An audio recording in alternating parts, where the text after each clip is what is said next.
تو یہ حضرت اسماعیل علیہ السلام کی ایڑیوں سے ٹوٹنے والے چشمے کا پانی پیتے ہیں۔ تو یہ اللہ رب العزت نے حضرت ابراہیم علیہ السلام کو بھی اور ان کے بیٹے حضرت اسماعیل علیہ السلام کو بھی اور حضرت اسماعیل علیہ السلام کی والدہ کو ایمان کے ثمرات کے نتیجے میں یہ عزت عطا کی۔ پھر حضرت اسماعیل علیہ السلام ابراہیم علیہ السلام کے ایمان کا ایک اگلا امتحان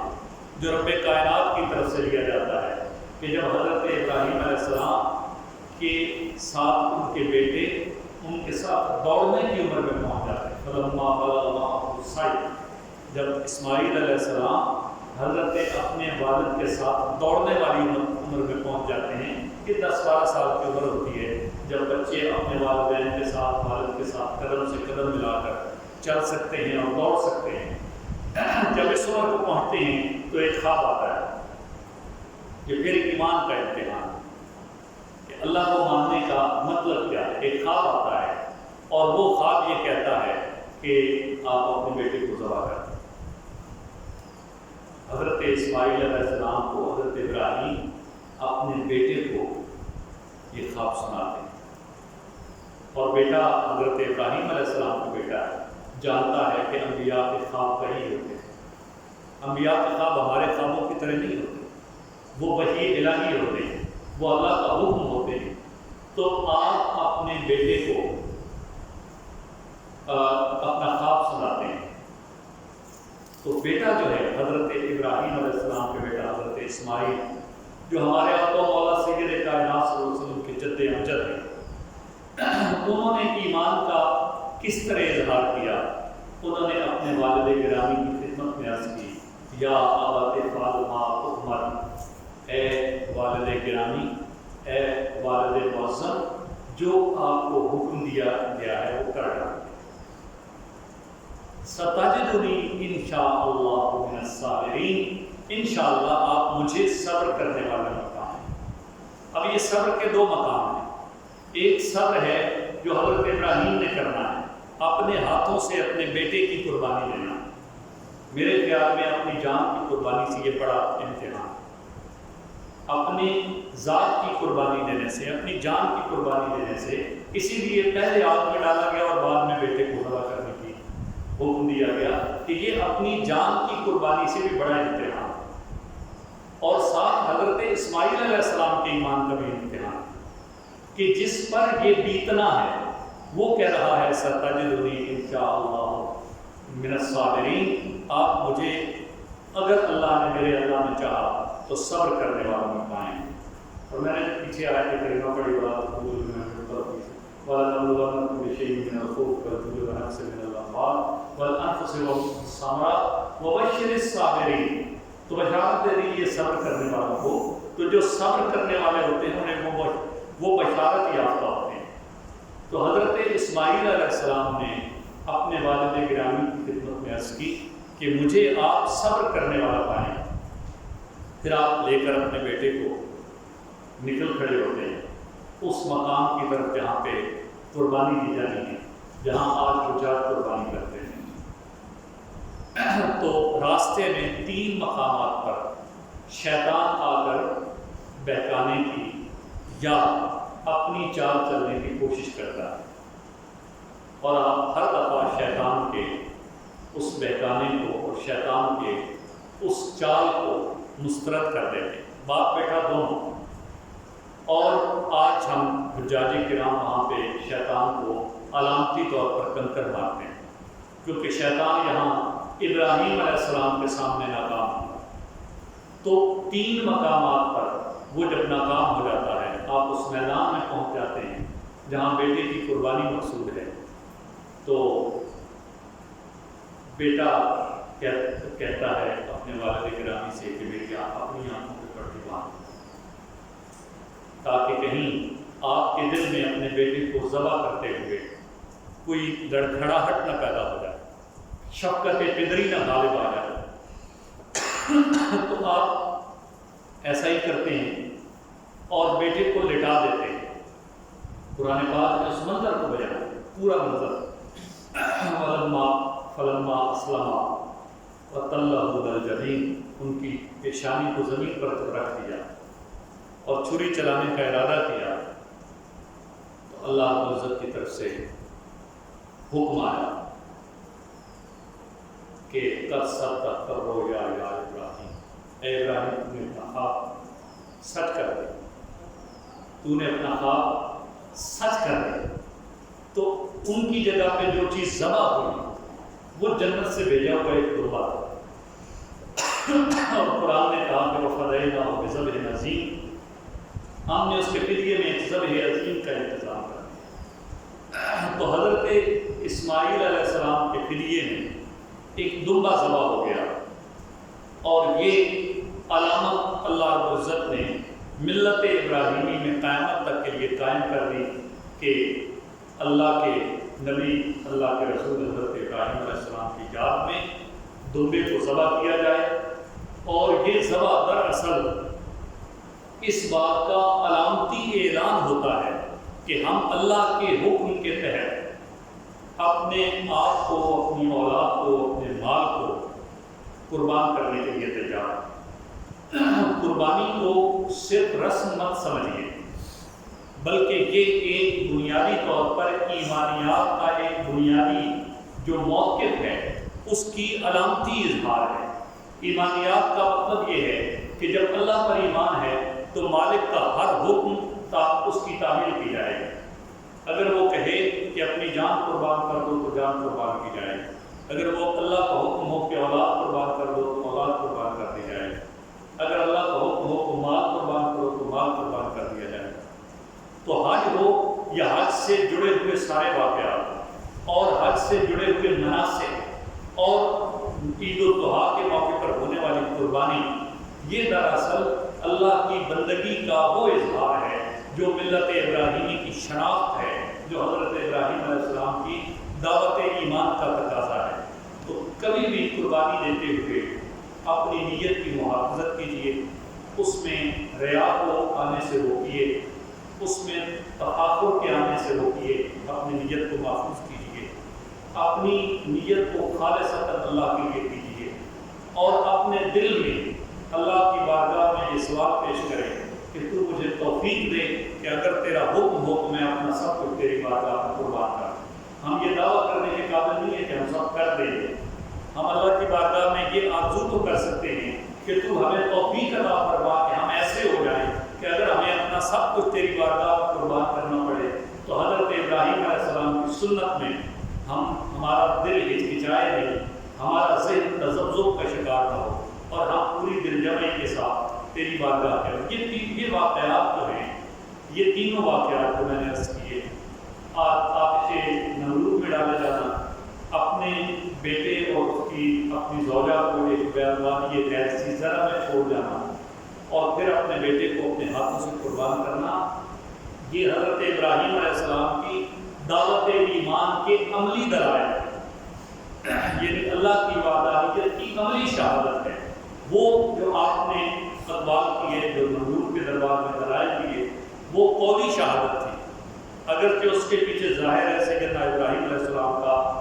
ایمان اپنی پوری طاقت کے ساتھ موجود تھا، لیکن آپ نے صرف قولی شہادت نہیں دی بلکہ عملی شہادت بھی دی ہے اللہ کی وحدانیت کی۔ اللہ رب العزت ہمیں اسے سمجھنے کی توفیق عطا فرمائے۔ انشاءاللہ اگلے جمعہ المبارک کو فدینا و ذبح عظیم کے حوالے سے مزید ہم بات کو آگے چلائیں گے اور سیدنا ابراہیم کی دعوت کو